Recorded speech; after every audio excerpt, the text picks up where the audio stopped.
vamos chamar a atenção para o nosso médico que se encontra aqui, na verdade, o nosso dentista, que é o nosso convidado de hoje. Ele já está aqui, que é o Dr. Antônio Francisco Torres. Ele é dentista e é o nosso convidado de hoje para a gente falar sobre sangramento na gengiva. É ou não é normal? Isso é o que nós vamos saber agora. Primeiro, eu quero desejar uma ótima manhã para o doutor. Obrigada por ter aceito o nosso convite de estar aqui. Muito bom recebê-lo, viu? Que bom. Bom, vamos começar falando. É normal ou não é normal o sangramento de uma gengiva? Bem, o sangramento gengival sempre está associado a uma inflamação. Sim. Agora, essa inflamação pode estar relacionada com uma higiene mal feita, com uma restauração mal adaptada, com uma escovação vigorosa demais. Mas o fato é que o sangramento ele deve ser visto como um sintoma a ser observado. Toda vez que você for escovar os dentes ou passar o fio dental, que a gengiva sangrar, existe uma possibilidade muito grande de você estar com a gengivite ou uma periodontite, que são doenças silenciosas, que não são agudas, ou seja, não tem dor, não incomodam, e às vezes quando o paciente vai procurar o dentista, ela já está numa fase mais severa, que nós vamos ter muita dificuldade de tratar. Bom, vamos falar da escovação. Muitas pessoas, elas têm o costume de achar que escovar esse dente com uma certa precisão, com uma certa força, muitas vezes comprando uma escova mais dura, elas vão estar trazendo uma limpeza a mais nesses dentes. Mas elas esquecem que tem a gengiva. E que a forma de escovar esse dente também pode atrapalhar? Sim. Olha, eu diria que, assim, alguns tabus já foram sendo vencidos. Certo. A escova não deve ser nem excessivamente dura e às vezes nós temos que tomar cuidado com escovas excessivamente macias, que você sente que nem removeu a então placa ela tem que ser bacteriana. mediana, tem que ser entre dura e uma escova bem macia. Tem que ser uma escova macia, mas você tem que sentir que está ficando com os dentes limpos. Uma escova precisa, né? Uma escova que realmente vá atender às necessidades. Geralmente o seu dentista vai te indicar uma escova melhor. Agora, a escovação, ela é, na realidade, a prevenção para todos os tipos de doença na boca. Sim. Então, quando a gente começou a falar aqui de sangramento, o sangramento geralmente está associado a uma doença da gengiva, que nós dentistas chamamos de doenças periodontais. Por que chamar uma doença já de doença? Sim. Porque, na realidade, doença periodontal não é só uma doença. São várias doenças. São várias causas. Que acontecem, são várias doenças que acontecem no mesmo local, com a mesma sintomatologia e que são tratadas praticamente da mesma forma. Então, é um conjunto de doenças. É a gengivite, é a periodontite, são as bolsas periodontais, são as recessões e retrações gengivais, e são consequências também de trabalhos odontológicos que às vezes ficaram com alguma falha, que às vezes também repercute na gengiva, e é interessante que este sangramento seja levado até o profissional de odontologia para que ele faça o diagnóstico do que está acontecendo e procure tratar, porque esta doença, depois de instalada, ela não tem cura. Eita, o senhor falou de algo muito sério e que hoje chama bastante atenção. Hoje, com tantas lentes dentais que as pessoas estão fazendo, nem todos os profissionais são tão bons assim. Alguns já entram no mercado, especialistas no assunto, muitas vezes você só vê a capa, mas o dente ele está lá. E às vezes ele não tem aquele cuidado realmente em cuidar daquele dente ou saber muitas vezes como aquela gengiva está. Pode acontecer, por exemplo, de você ter uma lente num dente já adoecido, porque muitas vezes a gente sabe que existem pessoas que têm cárie interna, porque eu já vi isso acontecer. Sim. Você tem um dente bonito por fora, mas de repente ele estava apodrecido por dentro, ele já estava com algum tipo de inflamação por dentro. Se eu estiver falando algo errado, eu queria que o senhor me corrigisse e, ao mesmo tempo, a gente pudesse informar para quem está em casa. Claro. A cárie, ela é uma doença que, às vezes, ela fica em alguma região que não é muito fácil de ser detectada. Para isso, a gente tem as radiografias que nos auxiliam. Sim. Agora, com relação às lentes, você tocou num ponto muito sensível. Porque, assim, primeiro, é totalmente contraindicado colocar lente em pessoas que têm a gengiva sangrando.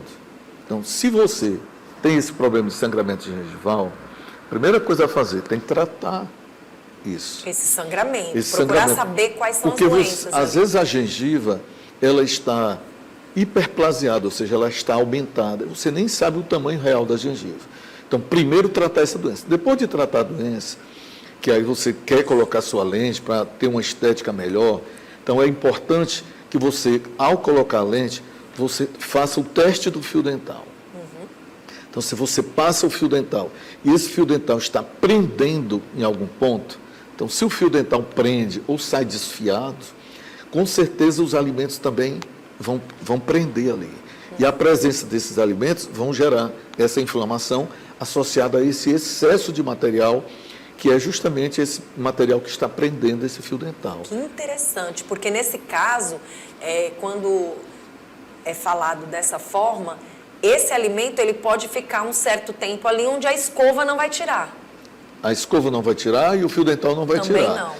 E além deste alimento que não é removido, tem ainda o excesso de material da lente de contato, porque se não tivesse excesso, se não houvesse nenhum tipo de excesso, o fio dental não prenderia, não desfiaria. Então, este excesso de material também causa esse problema. Outra coisa que chama a atenção é que você colocou essa lente, mas você já está com mais de 10 anos, 15 anos com ela, e você não tem ideia de que pode acontecer de existir uma folga, ou você não buscou esse profissional. Pode aparecer problemas nessa gengiva? Com certeza. E realmente o paciente, sem aquela visita periódica ao dentista, ele não tem como saber. Então, porque a doença periodontal é uma doença assintomática. Sim. Quando você vai perceber que essa doença está incomodando, muitas vezes já perdeu bastante osso e o dente já começa a ter mobilidade. Então, o dente cai como se fosse o dente de leite. Nós, dentistas, conseguimos tirar o dente, às vezes, com a mão, sem precisar de nenhum instrumento para tirar a mão. Porque esta doença, qual é o tchan dessa doença? É destruir os tecidos que sustentam o dente. Então, o nosso dente ele é sustentado por osso, o ligamento periodontal e a gengiva. Então, se essa doença destrói isso, o dente fica bonzinho, sem cárie, sem dor, mas sofre mobilidade e perda do dente. Quais são os transtornos que esse paciente pode passar, essa pessoa, com o sangramento e, ao mesmo tempo, com a questão do mau hálito? Caminham juntos? A doença periodontal ela está altamente associada à halitose. Eu diria que a doença periodontal, das doenças da boca, é a principal causa de halitose. Além disso, ela também é a principal causa, é a segunda causa de perda de dentes. Então, assim, primeira causa, cárie. Segunda causa, doença periodontal. Então, uma doença que causa todo esse problema social, que seria a halitose, e que te leva a perder os dentes, como a segunda principal causa de perda de dentes, complicado. É uma doença que devia ter mais atenção, que devia ser mais conhecida, que às vezes a pessoa fala assim, eu tenho gengivite, ou então eu tenho facilidade de formar tártaro, e acha que a doença periodontal é a gengivite ou é o tártaro. A gengivite tem cura, o tártaro é um depósito de alimento que não foi bem removido e calcificou naquela região. A doença periodontal é quando essa gengivite, associada às vezes a esse tártaro ou cálculo dental, ela invade os tecidos gengivais e chega até o osso. Quando ela invade os tecidos gengivais e chega até o osso, então essa doença periodontal ela já assume uma condição de doença crônica que não tem cura e que vai ter apenas controle. Então, ninguém consegue detectar isso senão um dentista.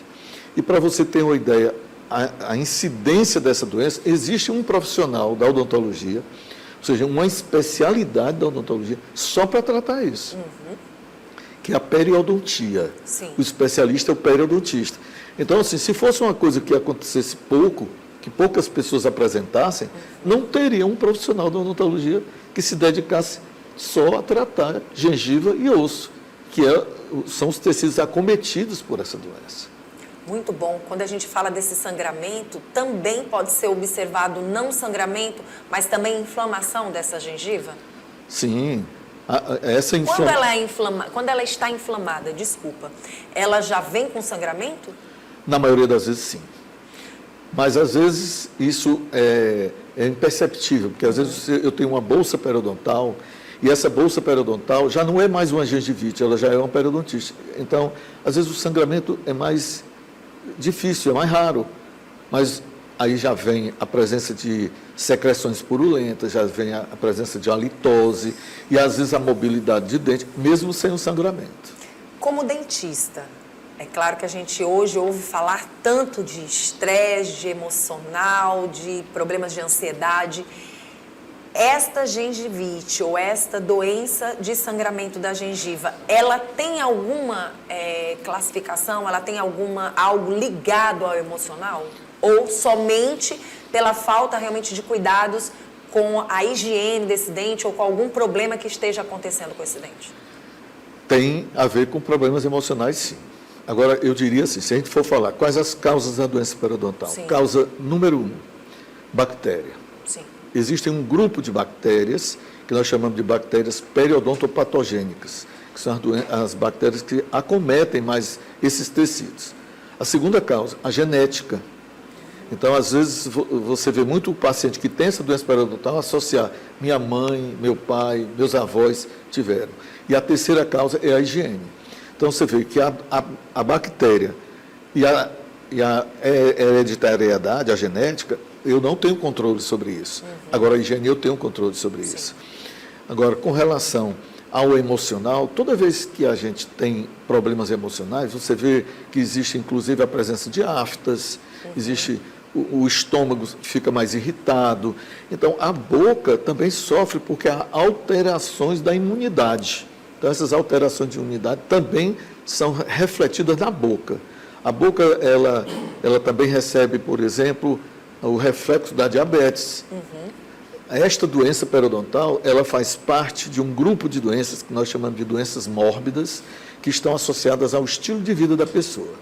E essas doenças, como a hipertensão, a diabetes, a obesidade, as doenças reumáticas, a doença periodontal também faz parte desse grupo de doenças que estão associadas às pessoas que têm muito estresse, têm muitos problemas emocionais e que esse é um fator agravante dessa Acaba doença. baixando a imunidade, obviamente, junto com ela vai esses problemas também. Sim. É relacionado ainda ao cuidado com essas escovas, que a gente ouve falar muito pouco. A gente sempre fala da escovação, a gente sempre fala sobre o tipo de escova. Muitas vezes as pessoas não sabem o que fazer com tantas marcas de pastas de dente. A pessoa muitas vezes chega no supermercado, meu Deus, o que eu compro?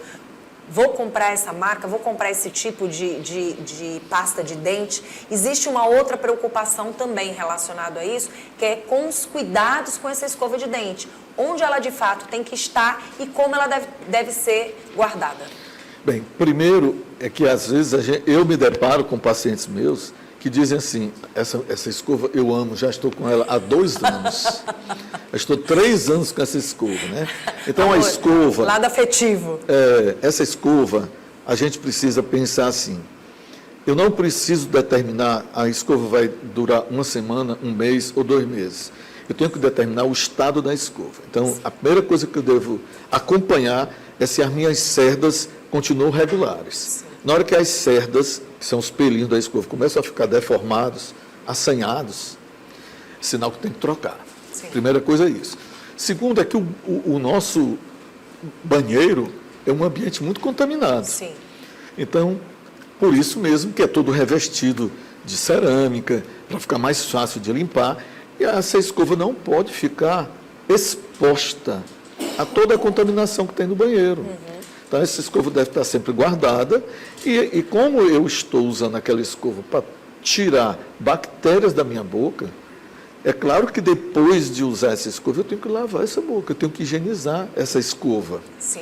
Essa escova precisa ser guardada num local fechado e limpa. Então, sempre após o uso, limpar. Eu ainda recomendaria em pessoas que têm, assim, muito sangramento gengival ou incidência muito elevada de cárie, que após a lavagem, colocasse um pouco de colutório, de enxaguantes, na escova para terminar essa limpeza da escova. Muito bom. Muitas vezes essas escovas, elas têm os protetores. O que o senhor fala sobre os protetores de escova? Eu acho importante a utilização do protetor, até porque não é só você que usa o banheiro. Sim. Né? Então, às vezes, alguém pode deixar o local onde a escova fica exposta, então o protetor é muito importante. E eu pergunto para o senhor, essas doenças de sangramento de gengiva ou essas ou outras doenças que o senhor divulgou aqui, elas passam de pessoa para pessoa? Através do beijo? É muito interessante essa pergunta. Olha, veja bem, como eu falei, é uma doença que está muito relacionada com a genética. Sim. Então, existem pessoas que têm predisposição a ter essa doença e outras não. As estatísticas dizem que em torno de 1/3 da população tem uma tendência maior a ter essa doença. Então, quando eu transfiro bactéria da minha boca para outra boca, através do beijo, é interessante saber que para aquela pessoa pegar, ela precisa ter as condições genéticas e de higienização para aquela doença se desenvolver. Não é como a gonorreia, como a AIDS, que é uma transmissão direta. É necessário que, ao passar essa bactéria para a pessoa tenha as condições genéticas e de higiene ruim para que aquela doença se desenvolva em alguém. Fiquei muito feliz de ter conversado contigo. Parabéns aqui ao dentista Antônio Francisco, que veio, esclareceu, muito bem esclarecido e trouxe várias informações importantes para a gente aqui. Ter cuidado, por exemplo, com bicarbonato de sódio? Ou ele se torna interessante? Eu diria que o bicarbonato de sódio, ele não tem assim essa eficácia toda? Não tem efetividade, não é um produto odontológico, de uso odontológico. Porque você sabe que tem muitas pessoas que muitas vezes utilizam, né? Mas ele é muito abrasivo, desgasta o esmalte do dente, aumenta a sensibilidade dos dentes, e nós dentistas não costumamos indicar. Tá bom. Muito obrigada, tá? Obrigada. E olha, o Instagram do nosso dentista está aí na telinha. Se quiser reforçar também, fique à vontade. Eu agradeço pela sua presença. Muito obrigado. Sempre um prazer. Estou às ordens quando precisar. Tá bom.